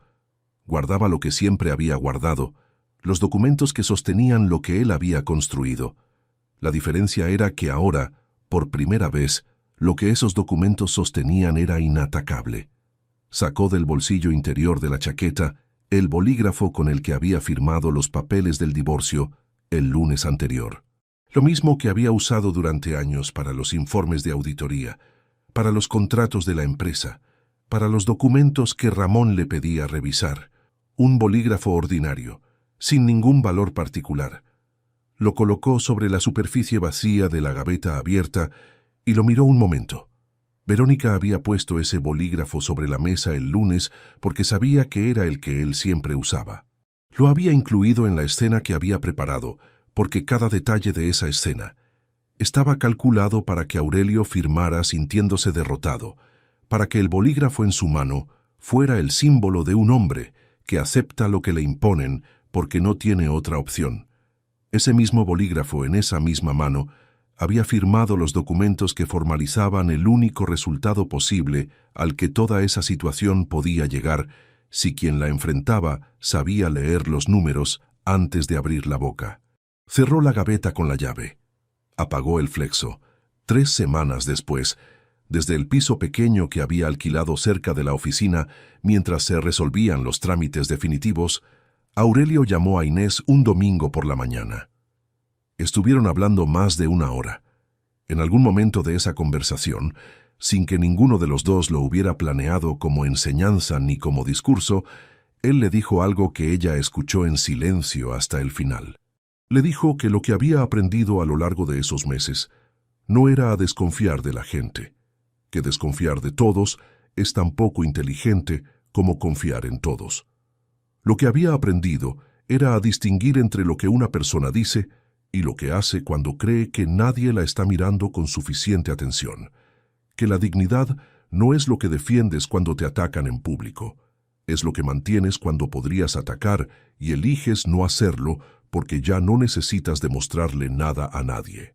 Que hay una diferencia enorme entre reaccionar desde la rabia y actuar desde la claridad, y que esa diferencia, casi siempre, es lo que separa a quien gana de quien simplemente tiene razón. Le dijo que el trabajo de toda una vida no es solo el dinero que produce, ni los contratos que sostiene. Es la disciplina que construye en la persona que lo hace. Y que esa disciplina, cuando llega el momento en que de verdad la necesitas, es lo único que no te pueden quitar con ningún papel firmado encima de ninguna mesa. Inés estuvo callada unos segundos cuando él terminó. Luego dijo: «Lo voy a recordar». Aurelio respondió que bien, que era suficiente con eso. Fuera el domingo de noviembre en Valencia, tenía ese sol bajo y lateral que no calienta pero que ilumina con una claridad particular las fachadas de los edificios y las hojas últimas de los árboles. Aurelio preparó café, lo tomó de pie junto a la ventana del piso nuevo y por primera vez en mucho tiempo no tuvo que medir la expresión de su cara antes de decidir cuál poner. Si te gustó esta historia, dale like al video, suscríbete al canal y comparte tus impresiones en los comentarios. Para escuchar la próxima historia, haz clic en la caja de la izquierda. Gracias por vernos.